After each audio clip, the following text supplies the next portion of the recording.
आप लोगों में से कितने लोग, can you write down in the chat box how many people knows about of the basic concept of the astrology, basic concept.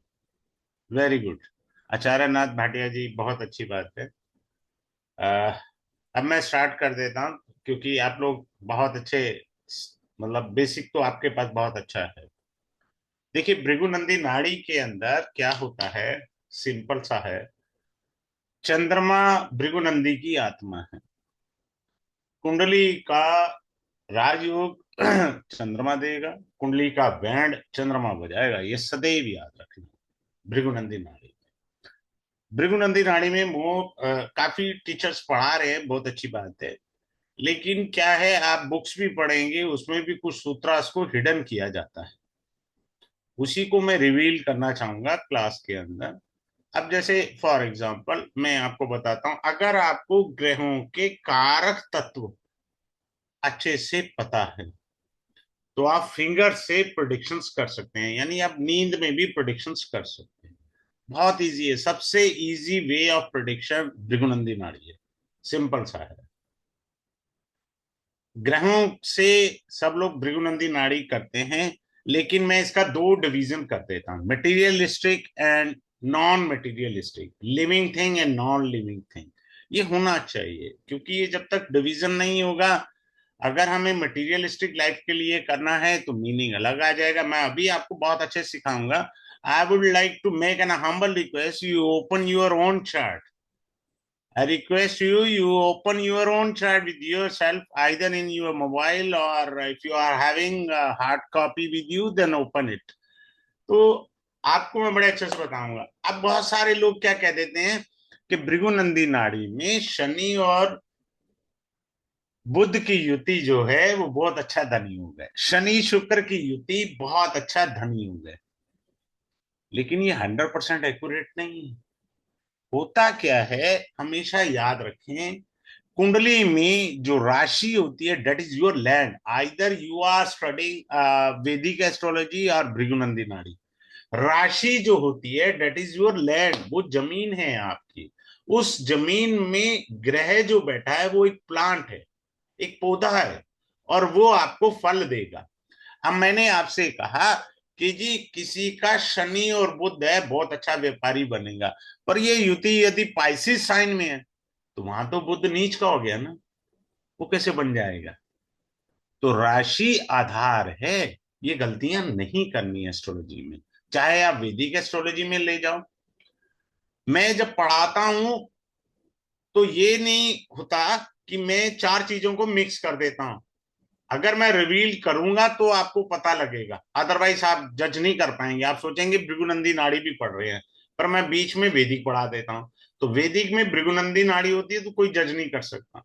जब तक आप चीजों को जोड़ना नहीं सीखेंगे ना, आप अच्छी प्रेडिक्शंस नहीं कर पाएंगे। मैं भी आपको सिखा दूंगा, आप अभी चाहे किसी की भी कुंडली पे फोन पर ही प्रेडिक्शंस कर देना, क्या दिक्कत आ रही है। चलिए, मैं एक राशि का एग्जाम्पल देता हूं आपको। मेष राशि है, ठीक है। अब कोई ग्रह तो बैठेंगे ना, मान लीजिए नहीं भी बैठा, पर मेष राशि का मीनिंग तो पता आना चाहिए। बड़े ध्यान से आप सीखिएगा। Now I am writing down in the chart of it, you just note down. देखिए, मैं थोड़ा सा हिंदी इंग्लिश मिक्स पढ़ाता हूँ, कि मेरे पास जो इंटरनेशनल लेवल पर सारा वो लोग आते हैं, तो मेरे को थोड़ा ये फॉलो अप करना पड़ता है। D1 चार्ट है भृगुनंदी नाड़ी का, द मोस्ट इंपॉर्टेंट पार्ट, आपको लग्ना कुंडली ही देखनी है, D1 चार्ट ही देखना है। सो एज पर द कालपुरुषा कुंडली, एरी साइन आता है, एवरीवन नोस। अब देखना, मैं इस ढंग से बताऊंगा, आपको लाल किताब भी समझ में आ जाएगी। वैसे मैं पढ़ाता नहीं हूँ लाल किताब, आता ज्ञान है थोड़ा परमात्मा का दिया। अब आप देखो, एरी साइन है। अब एरिस साइन या एरिस राशि क्या करती है, that is the important point है। एरिस राशि आपकी एनर्जी को बताती है, स्टार्ट वहीं से होती है ना, गाड़ी स्टार्ट करनी है, सेल्फ तो मारना पड़ेगा ना, एनर्जी को बताती है। लॉजिक से पढ़ना है। जब भी एस्ट्रोलॉजी आप बिना लॉजिक के पढ़ेंगे, you will always having a confusion with you.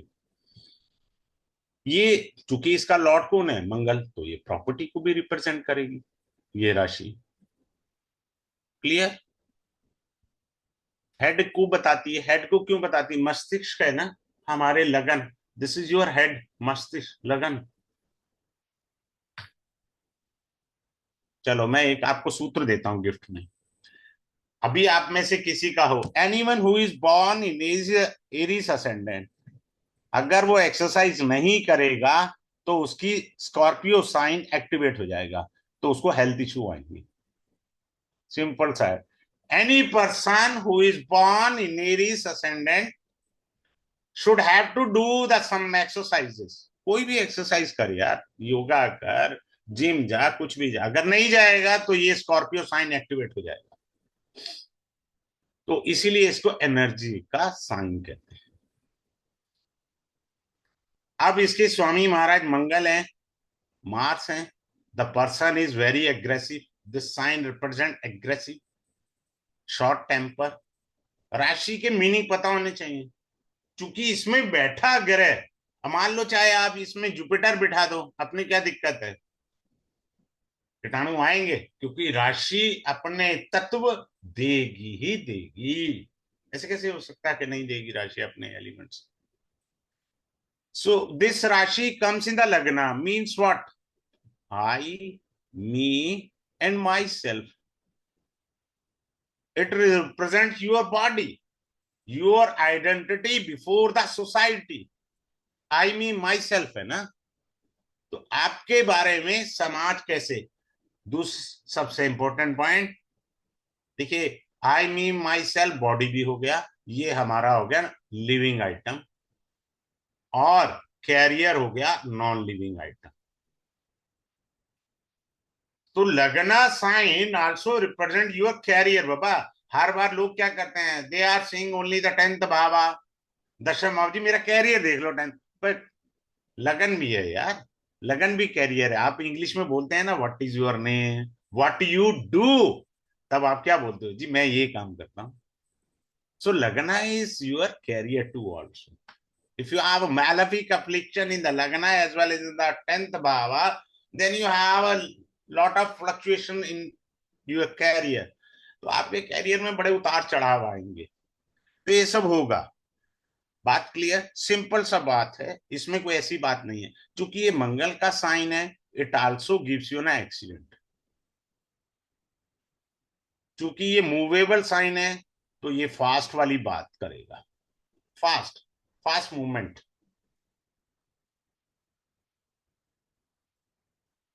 Fast movement की बात करेगा। क्योंकि ये मंगल का भी साइन है, एरी साइन है, फास्ट मूवमेंट है। It also give you a nature of stubborn. ये आपको स्टबर्न यानी जिद्दीपन का नेचर भी दे सकता है। आप चेक कर लीजिए, अगर आपके घर परिवार में कोई बच्चा एरीस असेंडेंट का है, तो ये भी है। तो इस तरह से हम राशि को पढ़ेंगे और समझेंगे। There are 12 rashis in our chart. हमारी जिस प्रकार 12 राशियां और 12 जो हैं हमारे पास भाव होते हैं कुंडली में, राशि को मैं फिर से ब्रीफिंग दे रहा हूं आपको, बड़े ध्यान से समझ लीजिए। राशि का मतलब होता है लैंड, और राशि में बैठा प्लेनेट होता है ट्री, जिसने आपको फल देना है। You will get the fruit from these two combination in your life. Simple सा, इसमें कौन सी रॉकेट साइंस है? कुछ नहीं है। नाउ कमिंग अप, हमारी जो बीएनएन होता है उसके अंदर प्लेनेट इंपॉर्टेंट रोल अदा करते हैं। ठीक है जी, याद रखिए, प्लैनेट्स को घुमाना आ गया। आप भृगुनंदी नाड़ी के मास्टर हैं।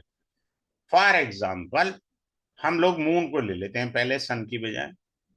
मून क्या है आपको पता है? मन है, बस ये पता है। पर भृगुनंदी नाड़ी में कुछ पॉइंट्स एक्स्ट्रा भी है। मून क्या है? मना है। ठीक है, हम जैसे कहते हैं, वैदिक में भी कहते हैं मून मन का कारक है। इसमें ट्रैवलिंग है। मदर आपको पता ही है, लिक्विड है। Liquid any kind of a liquid, either in the form of water, यहाँ मीनिंग बदल जाएगा। वो कहते हैं ना, पानी जिसमें जाएगा वैसा हो जाता है। ठीक है। तो लिक्विड चीज को रिप्रेजेंट मून करता है। कोई भी तरलीय पदार्थ, चाहे वो पेट्रोल है, लिक्विड फॉर्म में है ना। Liquid form, any kind of a liquid form represent by the moon. ठीक है। उसके बाद फूड है, मून फूड भी है। और सबसे डायमंड पॉइंट, मैंने कहा भृगुनंदी नाड़ी की ये आत्मा है, वो है ब्लेमिश योगा।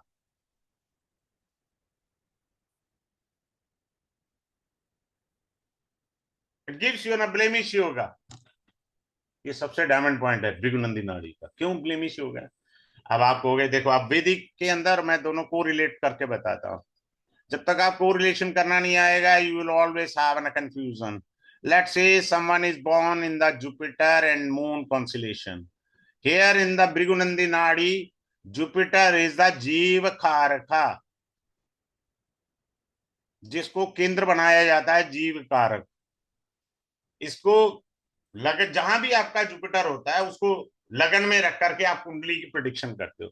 मैं ऐसा कुछ नहीं करता भैया, इसके बिना भी हो सकता है। सभी एस्ट्रोलॉजर ये कहेंगे जी जुपिटर को आप केंद्र बिंदु ले लीजिए और आप प्रिडिक्शन कर दीजिए। मैं कहता हूँ यार, इसके बिना भी हो सकता है। जहां बैठा है जुपिटर, चलने दो ना, वहीं रहने दो, क्या दिक्कत आ रही है? वहां से भी आप कर सकते हो, जरूरी रोटेट करना है। मान लो someone is having in the ninth bhava Jupiter, make a Jupiter as an lagna ना, यू कैन मेक इट, कोई दिक्कत नहीं है। पर जरूरत नहीं है ऐसा कोई ज्यादा स्ट्रेस लेने की या टेंशन लेने की।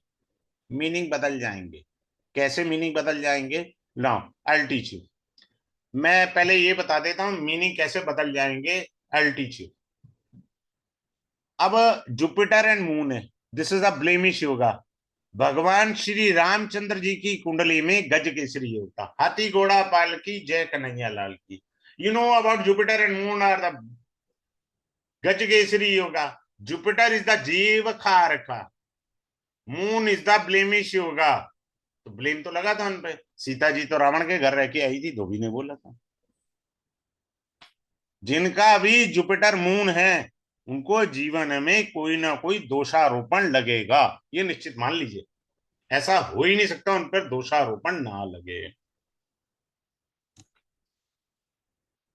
सिंपल सी बात याद रखिए। उनके जीवन में परिवर्तन बहुत आएंगे, किसी के 10 आ जाएं, किसी के 2 आए, किसी के 1 आए। परिवर्तन, चेंजेस का कारक मून है। परिवर्तन, चेंजेस, चेंजेस का कारक मून ग्रह होता है। तो जीवन में परिवर्तन आते रहेंगे, आप चेंज करते रहिए। ठीक है। तो ये हो गया। तो कारक अगर आपको पकड़ने आते हैं, अब मैं कारक से ही अब सिखाता हूं। देखो यही है ना Jupiter and moon. Jupiter ji, moon food है। मीनिंग बदल गया। कैसे मीनिंग बदल गया? खाना पसंद है उसे। जुपिटर एक सात्विक ग्रह है, जातक को सात्विक खाना पसंद है। जातक को ट्रैवलिंग पसंद है। राम जी ने भी ट्रैवलिंग की थी, कंदमूल खाए थे। समझ में आ रहा है? सिंपल सी बात है। तो ट्रैवलिंग भी देता है ग्रह। क्या है? आपको सिंपल सा है, दो डिवीजन करनी है। पहला लिविंग, दूसरा non living. Now come up the another one point. Now I change. मैंने अभी कहा जुपिटर जीव कारक, मून फूड है, फूड खाता है, सात्विक है जुपिटर कारक। अब मैंने मून को बदल दिया। अब आप देखना, मून हो गया मदर, जुपिटर हो गया पूजा पाठ। जब तक माता जी पूजा पाठ वाली हैं, माता जी पूजा पाठ करती हैं, मीनिंग बदलता चला जाएगा। जातक को जीवन में परिवर्तन अच्छा लगता है। अब मैंने फिर मीनिंग बदल दिया। जुपिटर जातक हुआ, नेटिव। नेटिव इंग्लिश में नेटिव बोलते हैं, हिंदी में जातक बोलेंगे। जातक को, चूंकि मून क्या है? परिवर्तन, चेंजेस। जातक को परिवर्तन पसंद है लाइफ में। It doesn't like the stuck to have a stuck life. उसको परिवर्तन चाहिए ही चाहिए। तो हमने ग्रह युति देखी, अभी मैं और भी पढ़ाऊंगा आपको। ग्रह युति भी हमने देखी। हमारी भृगुनंदी नाड़ी जो होती है वो ट्राइन थ्योरी पर चलती है। ट्राइन होता है 1, 5, 9। जो कालपुरुष कुंडली है उसके अकॉर्डिंग हम चलेंगे। मैंने मिटा इसलिए दिया सारा कुछ कि गुड़ गोबर हो जाएगा, you can not understand all these things. सुनो, 1, 5, 9 का त्रिकोण को बोलते हैं हम लोग धर्म त्रिकोण, जिसको ज्योमेट्री फॉर्म में शॉर्टकट में ऐसे लिख लो ना यार, त्रिकोण हो गया। 2, 6, 10 अर्थ त्रिकोण है। 3, 7, 11 ये क्या है? काम त्रिकोण।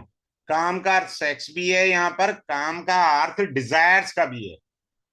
काम का अर्थ सेक्स भी है, काम का अर्थ डिजायर्स भी है। मेन यही है। ये भी ऐसा नहीं है कि ये अर्थ नहीं रखता, रखता है।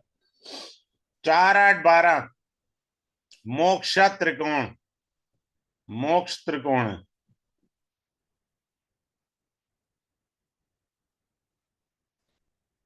सिंपल सी बात है। If someone is not having any lagna you are born, I am not saying 2, 6, 10। Now I am removing from all the side sign, putting the chart as in a blank.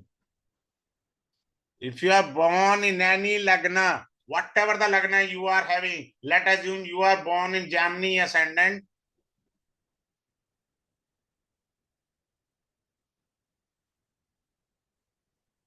सो अर्थ त्रिकोण क्या हुआ? 2, 6, 10 वाला त्रिकोण कौन सा हुआ? 2, 6, 10 का त्रिकोण बनता है। यहां पर इस कुंडली में 4, 8, 12 वाली राशि आई है। सेकेंड हाउस, हमने ये भाव है, ये राशियां नहीं है, भावा। ये गलती नहीं करनी। ये क्या है? भावा, भाव है। पहला, पांचवा, नौवां भाव। अर्थ त्रिकोण में दूसरा, छठा और 10वां भाव। काम त्रिकोण डिजायर त्रिकोण में तीसरा, 7वां और 11वां भाव है, राशि नहीं है। डोंट टेक इट राशि। 4, 8, 12 तो यहाँ अर्थ त्रिकोण में 4, 8, 12 राशि है। और मान लीजिए बदकिस्मती से यहाँ पे भी ग्रह नहीं है, यहाँ भी ग्रह नहीं है, यहाँ भी ग्रह नहीं है। ठन ठन गोपाल पैदा हुए, ठन ठन गोपाल ही रहेंगे। हाँ, पैसा आएगा, मुंह दिखाई के लिए चला जाएगा। सिंपल सी बात है। So you don't have a planet, let assume, in the Artha Trikona. So scarcity of a money you have to face throughout the life till your death. Now coming up to the another one point, we'll go at। अब मैं आपको सिखाता हूँ। आप दुकान पर जाएंगे, कोई भी चीज लेंगे, पैसे देंगे, चीज आएगी। क्लियर है? अब मैं आपको राहु और वीनस, वीनस में ले लेता हूँ, एक प्लेनेट ले लेता हूँ। मैं आपको विद डिग्री विदाउट डिग्री दोनों एंगल से पढ़ा सकता हूँ, with degree and without degree. Now check in your chart. मैं वीनस को ले रहा हूँ, प्लेनेट को, वीनस को यहाँ आज कवर अप करता हूँ क्लास के अंदर, so that you can check. Let assume someone is having Venus with Rahu. अब मैं आपको मेटीरियलिस्टिक, नॉन मेटीरियलिस्टिक, यानी living and non living thing. Rahu क्या है? मेरे दादाजी। वीनस क्या है? दादाजी की पत्नी।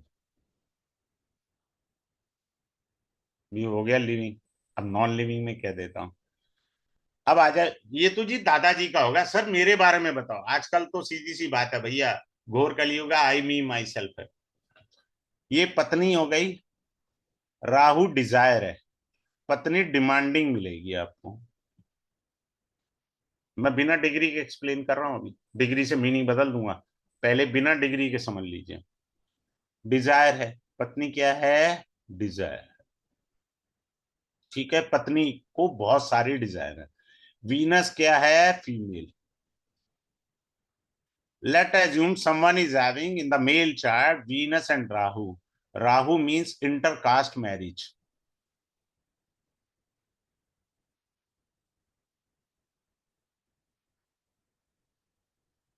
अब राहु क्या है? Living relationship. बहुत मीनिंग बदल जाए। If someone is having Venus Rahu can go in the living relationship, Venus Rahu love marriage, Venus Rahu love marriage they भी सकता है, नहीं भी दे सकता, but the person must having a Dzire, उसके लव अफेयर होंगे। ऐसा नहीं हो सकता कि वो कहे कि नहीं जी मेरे तो नहीं हुए। याद रखना, जिनके बंगले होते हैं ना, वीनस राहु चाहिए कुंडली में, ये बहुत बड़ा राजयोग होता है वीनस राहु। दुनिया को पता नहीं है कि राहु क्या चीज होती है, बस वो ये जी राहु की रेमेडी करो। मैं हमेशा सबको, स्टूडेंट्स को यही गाइड करता हूँ, राहु की रेमेडी बेवकूफों की तरह मत किया करो, पहले चेक तो कर लो कि राहु आपका पॉजिटिव है या यार नेगेटिव है। कभी आप जैमिनी पढ़े तो जैमिनी में अर्गला में अगर राहु आया हुआ, रेमेडी करते ही लंका दहन है। समझ नहीं होती किसी को भी कि भाई करना चाहिए या नहीं करना चाहिए, तो हमको पहले सोचना है कि करना है या नहीं है। तो जब तक हम ये चीजें नहीं देखेंगे या नहीं समझेंगे तो गड़बड़ कर बैठेंगे। अब अगले चीज पर चलते हैं, और बड़े अच्छे से, वीनस राहु वाले को बंगला तक जाने पर, कोठी बंगला गाड़ी बहुत अच्छी चीजें देता है। क्यों? राहु इज द कार का एक्सपेंशन, विस्तार का कारक है। अब बहुत सारे लोग क्या करते हैं, राहु की रेमेडी करते हैं। चलो, मैं वैसे तो भृगुनंदी नाड़ी पढ़ा रहा हूँ, लाल किताब का एस्ट्रो वास्तु भी होता है, मकान कुंडली। एक झलक दिखाता हूँ राहु की। लेट अज्यूम किसी का Rahu is in the lagna.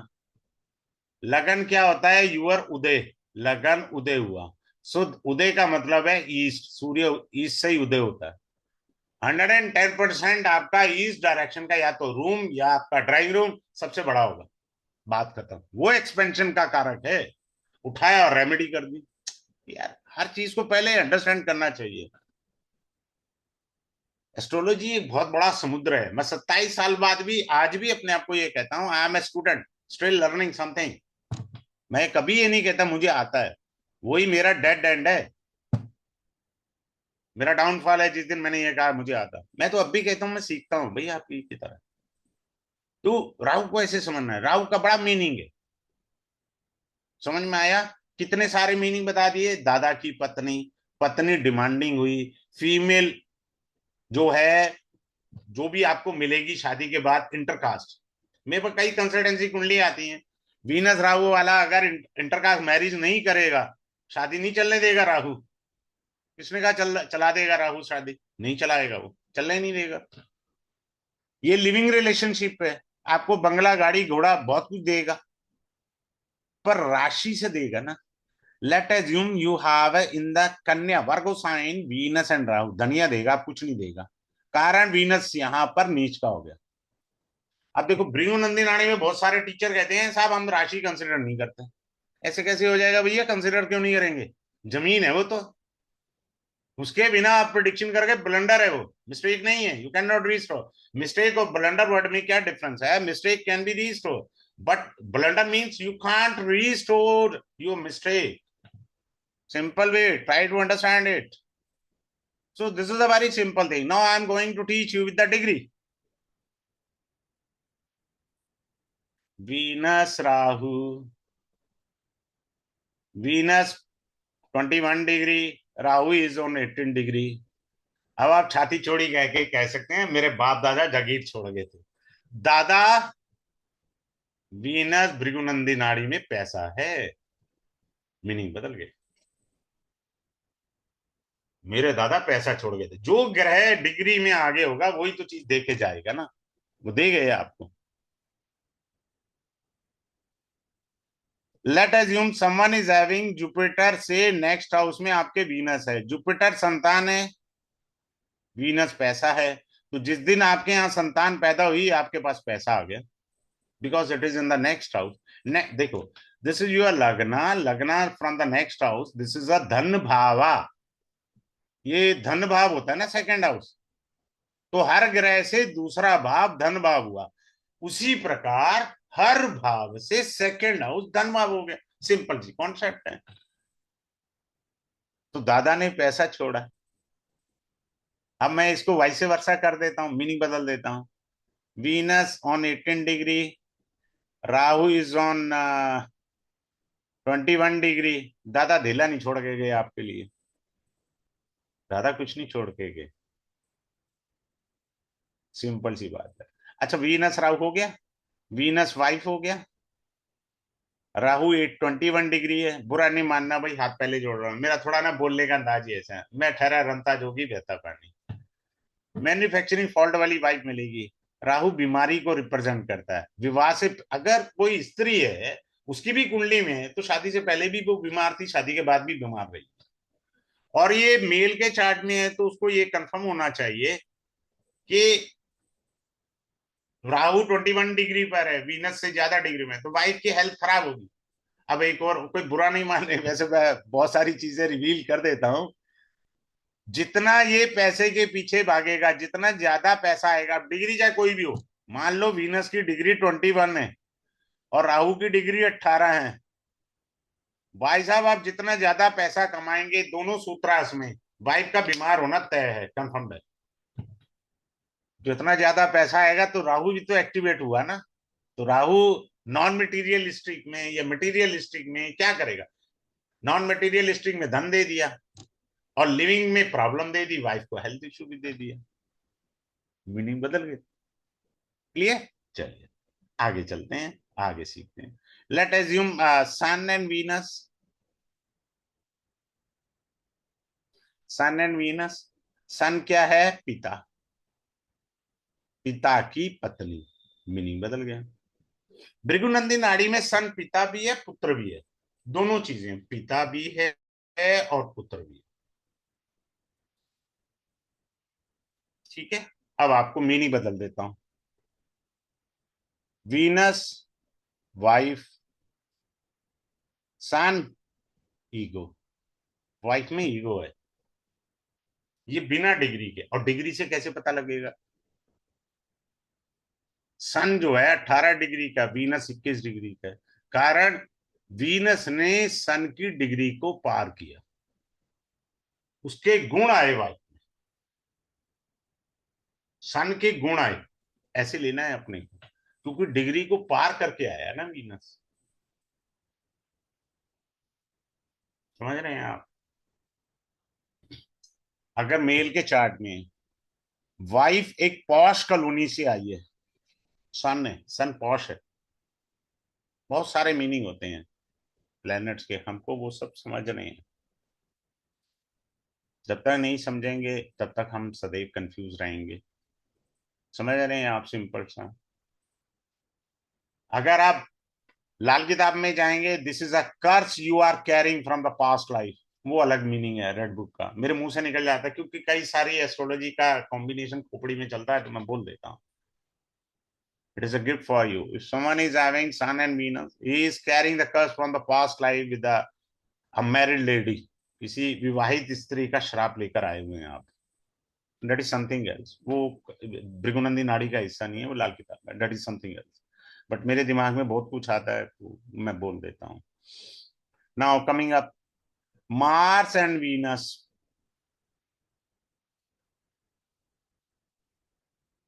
अब इसमें मीनिंग बदल गया। जिन भी मेल की कुंडली में, फीमेल की कुंडली में मार्स एंड वीनस है, उनके नाम प्रॉपर्टी आती है, आज नहीं तो कल आएगी। मान लो एक आदमी की शादी हुई, शादी के 25 साल गुजर गए, पर वो मरने से पहले उस फीमेल के नाम प्रॉपर्टी जरूर लिखवाएगा, उस फीमेल के नाम प्रॉपर्टी, चाहे आज लिखवाए चाहे 25 साल बाद लिखवाए, प्रॉपर्टी तो उसके नाम आएगी। मार्स इस कार का प्रॉपर्टी, वीनस वाइफ, मीनिंग बदलते जा रहे हैं, वाइफ, मार्स गुस्सा, वाइफ गुस्से वाली है, शॉर्ट टेम्पर वाइफ है, मीनिंग बदल गया। चलिए एक और मीनिंग लेते हैं। Mars sibling brother, Mars sibling brother and brother in law both represent by Mars, not by one. Venus पैसा, मेरे भाई के पास बहुत पैसा है, मेरे ब्रदर इन लॉ पैसे वाला है, मीनिंग बदल गया, ग्रह वही थे। इसीलिए मैंने आपसे कहा भृगुनंदी नाड़ी में ग्रह के कारक तत्व घुमाने आ गए तो बहुत कुछ आ जाए, बहुत कुछ आएगा, तो ये मीनिंग आ जाता है। अब आ जाते हैं डिग्री पर। अब मार्स 5 डिग्री का है, वीनस 11 डिग्री का है, तब आएगा ना पैसा। डिग्री में वीनस आगे है, समझ में आया? वाइफ में गुस्सा, वीनस आगे है, उसने मार्स को टच करके आगे आया वीनस। समझ में आया? तो हमें ऐसे लेना है। जब तक हम ऐसे नहीं लेंगे तो दिक्कत आएगी। चलिए एक और कॉम्बिनेशन ले लेते हैं, Venus and Saturn. Saturn slow है। भैया वाइफ को चाय बोलना हो ना तो 5 बजे चाय पीनी है, 4 बजे बोल दो। वाइफ स्लो है। If someone in the male child is having Saturn and Venus, he will get a working wife. Saturn is a working कर्म कारका, ये वाइफ हो गया।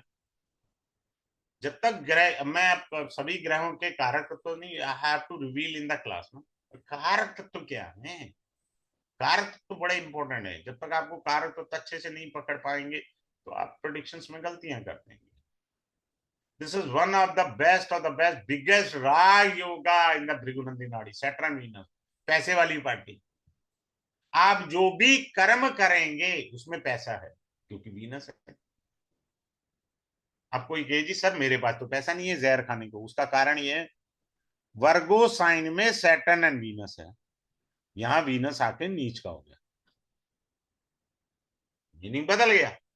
और राशि आते ही कई टीचर कहते थे नहीं जी अपन तो राशि नहीं लेते। अरे यार राशि क्यों नहीं लेते? राशि तो लैंड है, जमीन है, उसके आधार पर ही तो अपन प्रिडिक्शन करेंगे। हमेशा चीजों को समझना है। जब तक हम नहीं समझेंगे, नहीं जानेंगे तो गड़बड़ कर बैठेंगे। समझ रहे हैं आप? अब आ जाइए केतु ले लेते हैं, जुपिटर एंड वीनस, ये रह गया था कॉम्बिनेशन। जुपिटर कौन है? जीव कारक, जातक, नेटी, ये पैसा, जातक पैसा लेके ही आया हुआ है जन्म से। अच्छा ये भी गुरु है, ये भी गुरु है। जिनकी कुंडली में हो ना, इनको कितनी बड़ी भी बीमारी आ जाए 4 दिन में खड़े हो जाते हैं, बिकॉज दोनों हीलर है, दोनों ही गुरु हैं। और वीनस संजीवनी विद्या है। शुक्राचार्य जी के पास ही तो संजीवनी विद्या थी, जुपिटर के पास नहीं है। तो क्या हुआ, ऐसे आदमी अपनी बॉडी को जल्दी हील कर लेते हैं। कभी भी बीमार होंगे जल्दी हील करके अपने आप को आ जाए। अब क्या हुआ, वीनस वाइफ है, जुपिटर धर्म कर्म है, तो वाइफ पूजा पाठ करने वाली है। समझ में आ रहा है? वैदिक में जुपिटर पैसा है, वीनस भृगुनंदी नाड़ी में पैसा, तो पैसे की बरसात हो गई ना। अब मान लो किसी की मकर राशि में जुपिटर और वीनस है, धनिया बरसात होनी है, यहां तो जुपिटर नीच का हो गया। मान लो someone is having in the Virgo sign Jupiter and Venus, धनिया पैसा आएगा, यहाँ वीनस कमजोर हो गया, नीच का हो गया। ऐसे थोड़ी होता है एस्ट्रोलॉजी, हमको बारीकियों से एस्ट्रोलॉजी पढ़नी होती है। समझ में आया? सिंपल सा है ना। मेरे ख्याल एक रह गया है, केतु एंड वीनस। केतु जो है धर्म का कारक ग्रह है, वीनस मटेरियलिस्टिक का कारक ग्रह है। मटेरियलिस्टिक पैसा है ना, तो पैसा कहाँ है? धर्म। जिस भी कुंडली में वीनस केतु है, फिलहाल मैं भृगुनंदी नाड़ी पढ़ा रहा हूं, क्योंकि मेरा रिदम होता है, मैं बोल देता हूँ, मेरे कंठ पे शब्द आए, the person with the curse of a female from the past life, किसी स्त्री ने श्राप दिया वीनस केतु, ऐसे आदमी के पास पैसा रो रो के आएगा। अगर केतु 19 डिग्री का है और वीनस 12 डिग्री का, रो रो के पैसा आएगा। अगर मैं 12 डिग्री का केतु कर दूं और वीनस 19 डिग्री का कर दूं, then it is a good combination, then the person can grow in his life because of the degree difference, we can say to the native or the person। हमारे बड़े सारे रूल है, बड़ी सारी चीजें हैं, सिंपल सी बात है। अब जैसे सैटर्न वीनस आपसे मैंने कहा किसी की कुंडली में, मैंने आपसे कहा राहु वीनस किसी की कुंडली में है, आंख बंद करके बोल दो लेट मैरिज होगा, बात खत्म। late marriage yoga. If someone is saying that I am having timely marriage, then we have to see the Jupiter link too also. Otherwise, this is a late marriage yoga. But this is also a yoga which confirm that you will get married. Simple सी बात है। तो हमारी शादी होगी, ये सब चीजें हमें पता लग जाएंगी कि ये जीवन में है या नहीं है। ठीक है ना। फिर प्लेनेट के बाइफरकेशन होता है, उनका वर्गीकरण होगा। डेस्टिनी प्रमोटर है, डेस्टिनी मैनिपुलेटर है, ऑब्स्ट्रक्टर है। वो किस तरीके से वर्क करेंगे या कैसे हमको जीवन में प्रभाव देंगे, समझ में आ रहा है। बहुत बड़ा कोर्स होता है भृगुनंदी नाड़ी का। प्रोग्रेशन भी होता है एक। सब लोग प्रोग्रेशन पढ़ाते हैं, कैसा पढ़ाते हैं मैं नहीं जानता, पर मैं 100% एक्यूरेसी वाली बात करना पसंद होता है मुझे। प्रोग्रेशन एक होता है मैक्रो, एक होता है माइक्रो। एक बड़ा प्रोग्रेशन होता है, जैसे राहु का 18 साल का, बृहस्पति का 12 साल का, शनि भगवान का 30 साल का। एक माइनर प्रोग्रेशन होता है, शनि हर 2.5 साल में प्रोग्रेस करेगा, जुपिटर हर 1 साल में प्रोग्रेस करेगा। ये 1 ईयर का प्रोग्रेशन या 2.5 साल का प्रोग्रेशन होता है। तीसरा पॉइंट होता है ट्रांजिट से देखना, वो भी डायरेक्टली या इनडायरेक्टली प्रोग्रेशन वाला ही रिजल्ट देता है। या सिंपल सी बात है। अगले पॉइंट पर हम चलते हैं और कई चीजों को हम समझते हैं। ये प्रोग्रेशन के बिना, ये लास्ट स्टेज होती है भृगुनंदी नाड़ी की। प्रोग्रेशन जो होती है वो लास्ट स्टेज होती है, बहुत एडवांस चीजें होती हैं। अब मैं आपको एक सीक्रेट बताता हूं।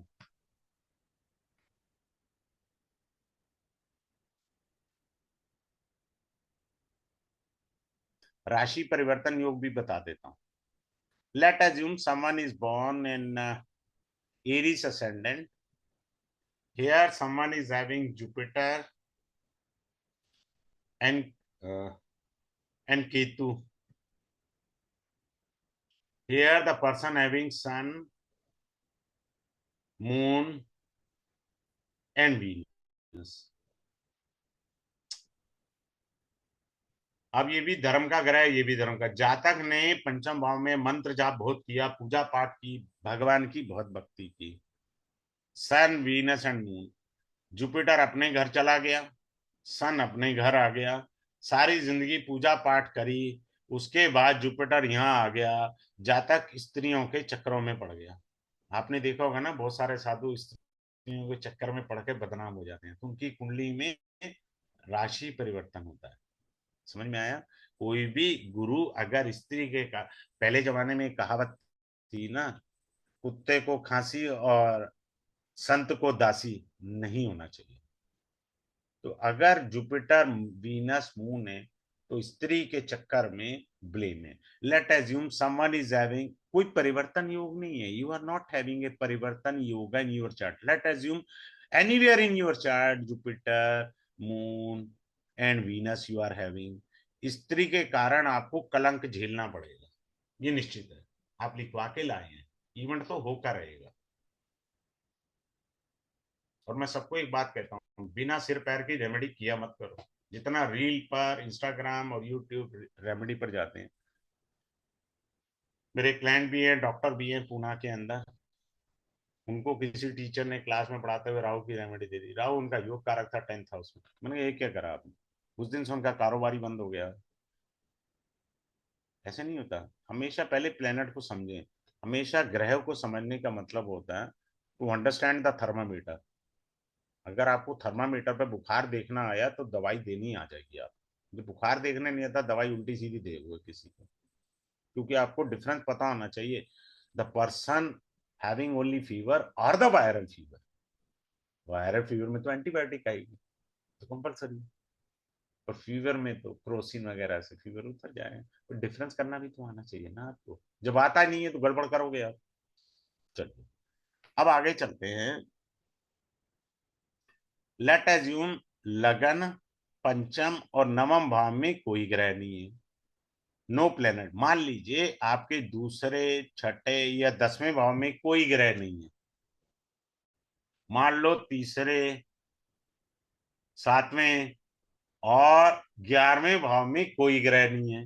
मान लीजिए चौथे, 8वें या 12वें में, तो आपका कैरियर में ऑब्स्टेकल आएंगी, but career will start out at the age of either 30 और 32.5 years onward. If someone say, sir, मेरा तो हो गया था, then I'll teach you in the class. Otherwise, his career has to be started out after the 30 or 32.5 years. तो ये सब चीज है. तो इस तरीके से हमें समझना है, करना है. अब एक और टेक्निक सिखाते हैं राहु वाली. Let assume someone is having sun in the lagna. अब लाल किताब वाले तो बहुत अच्छा मानते हैं, क्योंकि वो कहते हैं कि जी उच्च का सूर्य है. हम मान लीजिए someone is having sun in the lagna, in the second house there is a rahu. Sun is father, rahu is politics. पिता के फैमिली, सेकंड हाउस फैमिली, पिता की फैमिली में रज के पॉलिटिक्स होती है. सिंपल सी बात है. मीनिंग समझना है ना, पढ़ना कैसे है प्लेनेट को, वो इंपॉर्टेंट है. Rahu is in the 6th house. 2-6-10 का ट्रेंड मैं घुमा रहा हूँ. 2-6-10 पिता के कुलीग्स, छठा बाप, ऑफिस के अंदर गड़बड़ करते हैं. पिता के शत्रु जो है गंदी वाली राजनीति करते हैं.